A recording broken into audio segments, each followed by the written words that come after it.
Nakamandato na sa batas sa ilalim ng Republic Act 8485 o Animal Welfare Act of 1998 ang tamang pagtrato sa mga hayop kasama na riyan ang mga aspin.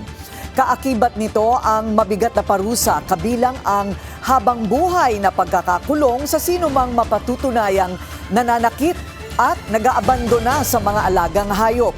Para tugunan ang lumalaking populasyon sa mga aspin sa kalye, may nilalaan na pondo para sa mga munisipalidad para sa pagbibigay sa kanila ng libreng kapon, vaccination at shelter. Sa panayam ng memo kay Jana Sevilla ng People for the Ethical Treatment of Animals or PETA, aminado siyang hindi sapat ang mga paggastos ng city vets. Kapon program ang government? Meron naman po.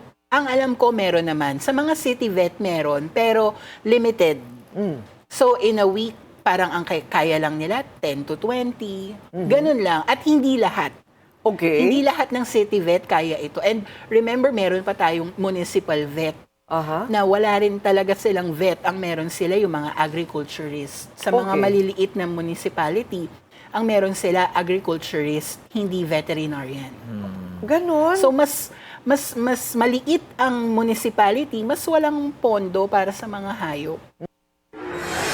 Panukala ng PETA, dapat ay may hiwalay na Animal Welfare Division ang domestic animals. Sa ngayon kasi tanging ang Bureau of Animal Industry lang ang nakatutok sa farm at livestock animals.